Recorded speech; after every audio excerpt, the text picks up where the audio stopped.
नमस्कार, मैं सुलभ कुमार शर्मा और छत्रपति में आज आप सबका स्वागत करता हूं। आज हम लोग क्या पढ़ेंगे? एनसीईआरटी। ओके, एनसीईआरटी का जो क्लास 10th में चैप्टर नंबर 8 ट्रिगोनोमेट्री।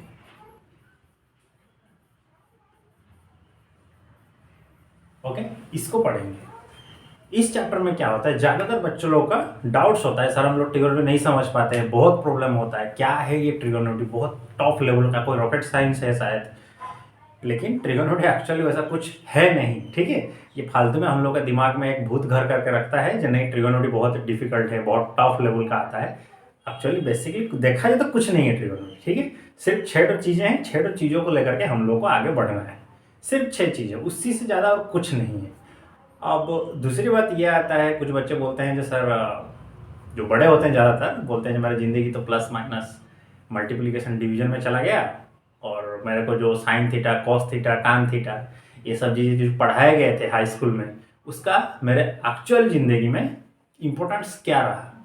देखिए, ट्रिगोनोमेट्री का इम्पोर्टेंस कहाँ रहता है, हमारे जो जहाँ पर एक्यूरेसी लेवल हाई होता है, मतलब जहाँ पर थोड़ी सी भी गलती की गुंजाइश ना हो, उस केसेस में हम लोग ट्रिगोनोमेट्री का इस्तेमाल करते हैं। जैसे कि हमारे इंडियन डिफेंस हो गए, आर्टिलरी सेक्शन वाले हो गए, वो हाई अमाउंट ऑफ ट्रिगोनोमेट्री का इस्तेमाल करते हैं। क्योंकि देखिए, आर्टिलरी सेक्शन जो होता है वो बियॉन्ड द विजुअल लाइन होते हैं, ठीक है। उनको दुश्मन पर यहाँ पर रह करके, दुश्मन जब पूरा बियॉन्ड द विजुअल लाइन होता है, मतलब दिखता नहीं है, फिर भी उनको उन लोग को ख़त्म करना पड़ता है। तो उस केसेस में वो लोग जो गोला फेंकते हैं, मतलब टैंक में से जो गोला फेंकते हैं, बिना कैलकुलेशन किए तो फेंकेंगे नहीं।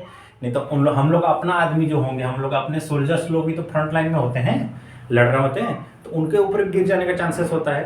तो ये लोग क्या करते हैं, high amount of top level का ट्रिगोनोमेट्री का इस्तेमाल करते हैं, जहाँ पर थोड़ी सी भी गलती का गुंजाइश नहीं होता है। ये लोग ग्राउंड लेवल से एंगल कितना है, जो टैंक जो होता है और कैनन जो होते हैं, उसके जो मुंह होता है, पाइप जो होता है, वो कितना एंगल पर रखा गया है, गोला कितना स्पीड से जा रहा है, तो यहाँ पर आकर के दुश्मन को हिट करेगा।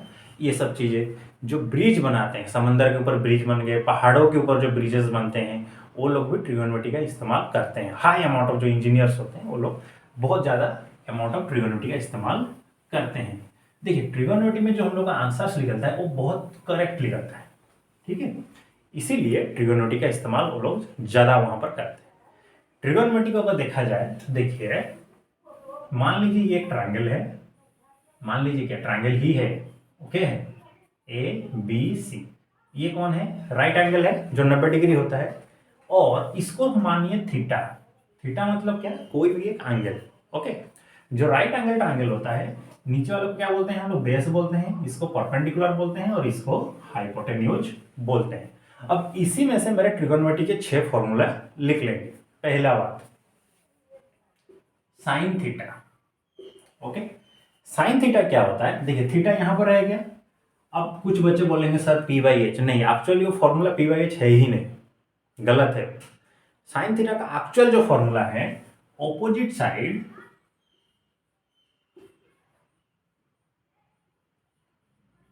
Side of theta by hypotenuse, okay. Opposite side of theta कौन है, यहां पे मेरा ए बी है, और हाइपोटेन्यूज कौन है, ए सी है। तो ए बी को मैंने क्या लिया, किससे डिनोटेट किया, पी से, और हाइपोटेन्यूज को एच से।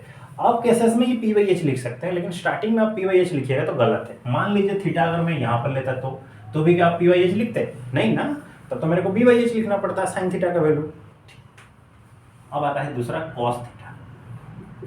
कॉस थीटा क्या होता है, adjacent side of theta, okay. जो भी एंगल है उसका एडजेसेंट साइड कौन है, बाय हाइपोटेन्यूज। तो एडजेसेंट साइड कौन है, यहाँ पे BC है, और हाइपोटेन्यूज है AC। So this will be B by H. अब आता है टान थीटा। देखिए टान थीटा क्या होता है, sine theta by cos theta, okay.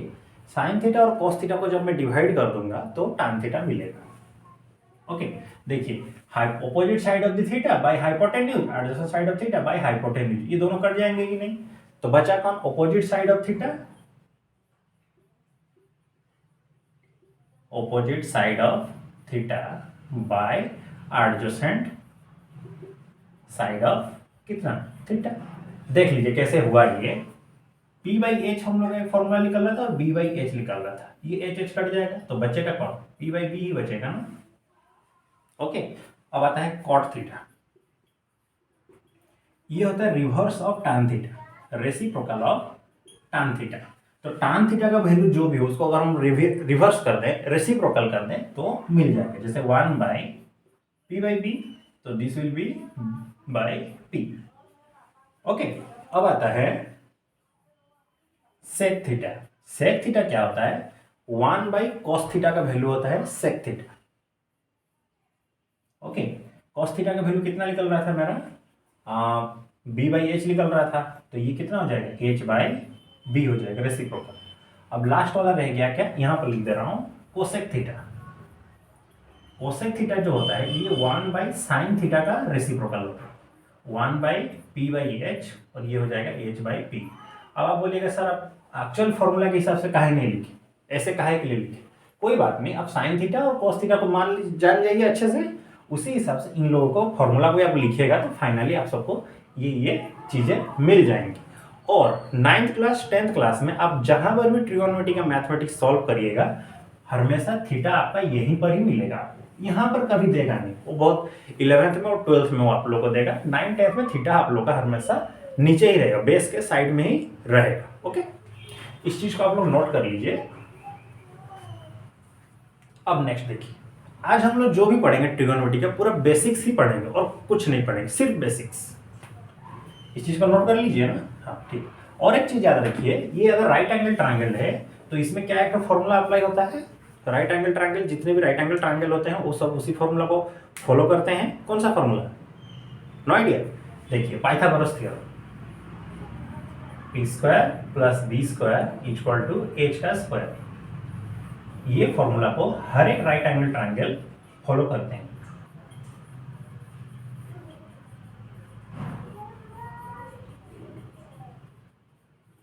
ठीक है, पाइथागोरस फॉर्मूला को हर एक राइट एंगल ट्रायंगल फॉलो करते हैं। इस चीज का आप स्क्रीनशॉट ले लीजिए, सही रहेगा।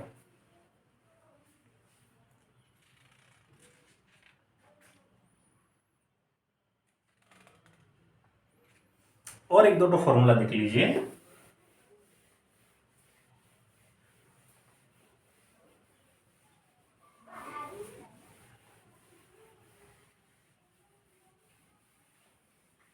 अगर थीटा का वैल्यू देना शुरू कर दे तो आप क्या करिएगा, बोलेगा साइन जीरो का वैल्यू कितना होगा, कॉस जीरो का वैल्यू कितना होगा, तो आप क्या करिएगा, देखिए उस केस में आप क्या करिएगा, देखिए ये 0 डिग्री हो गया एक, फिर आता है 30 डिग्री, फिर होगा 45 डिग्री, फिर होगा 60 डिग्री, और ये 90 डिग्री। ओके, तो साइन थीटा,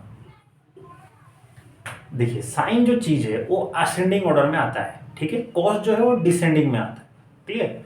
देखिए साइन 0 का वैल्यू होगा 0, साइन 30 का वैल्यू होगा 1/2, साइन 45 का वैल्यू होगा 1/√2, साइन 60 का वैल्यू होगा √3/2, साइन 90 का वैल्यू हो जाएगा 1।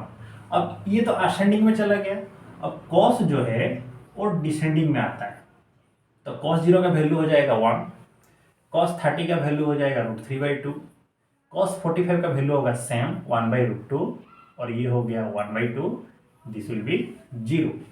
अब आता है tan, tan थीटा का वैल्यू कितना होगा, इन दोनों को आप डिवाइड कर दीजिए, 0/1 0 हो जाएगा, 1/2 और ये 1/2 और ये √3/2, तो कितना होगा ये 1/√3 हो जाएगा, और ये 1/√2 और ये 1/√2 दोनों डिवाइड होंगे तो क्या होगा 1 हो जाएगा। अब इन दोनों को जब डिवाइड करेंगे तो ये √3 हो जाएगा।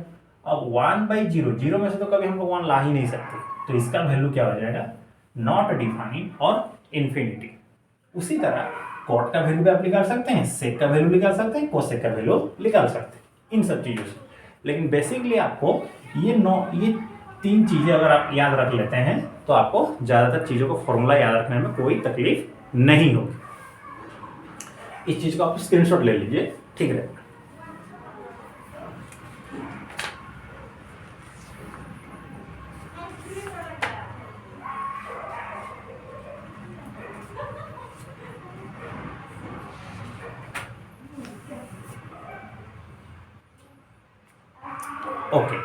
इस चीज को आप लिख लिए।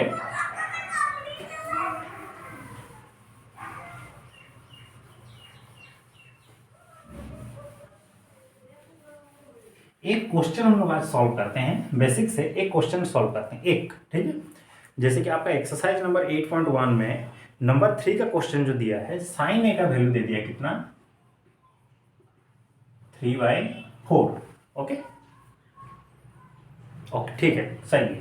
तो पूछ क्या रहा है, कॉस ए का वैल्यू कितना होगा ये आप बताइए, और टान ए का वैल्यू कितना होगा ये आप बताइए, ठीक है। देखिए साइन ए का वैल्यू मेरा कितना निकल रहा था, P/H निकल रहा था ना। तो मान लीजिए P का वैल्यू है 3, H का वैल्यू है 4, तो B कितना हो जाएगा, P² plus B² equal to H का स्क्वायर हो रहा था ना। तो मेरे को B² चाहिए, तो B² इक्वल टू H का स्क्वायर माइनस P का स्क्वायर। तो सिर्फ B इक्वल टू √ओवर ऑफ H का स्क्वायर माइनस P का स्क्वायर। तो H कितना है यहाँ पे, H का वैल्यू कितना है, 4 का स्क्वायर माइनस 3 का स्क्वायर। तो 16 माइनस 9 का √ओवर 16 माइनस 9 कितना हो जाएगा, √7। तो ये आपका वैल्यू मिल गया B का। तो cos A का वैल्यू कितना हो जाएगा, cos A equal to means cos theta equal to B/H ना। तो B का वैल्यू है तो √7, H का वैल्यू कितना है 4, और tan A का वैल्यू कितना हो जाएगा, P/B हो रहा था ना। तो P का वैल्यू कितना है, कितना निकाले थे यहाँ पे, 3 निकाले थे ना, 3 ओके गलत लिखा, 3/B ना, 3/√7। ओके समझ गए आप इतना। और एक दो फॉर्मूला बच गए, वो हम लोग नेक्स्ट क्लास में प्रैक्टिस कर लेंगे। तब तक के लिए आप इस ट्रिगोनोमेट्री को अच्छे से याद कर लीजिए, फॉर्मूला को अच्छे से रट लीजिए, जैसे कि जैसे हम आगे बढ़ेंगे ट्रिगोनोमेट्री में आप लोगों को कोई भी तकलीफ ना हो, ठीक है। तो हम लोग मिलते हैं अगले क्लास में, तब तक के लिए आप खुश रहिए और अपना ख्याल रखिए। तो मिलते हैं हम लोग, तब तक के लिए सी यू नेक्स्ट, और अपना ही देश है। जय हिंद।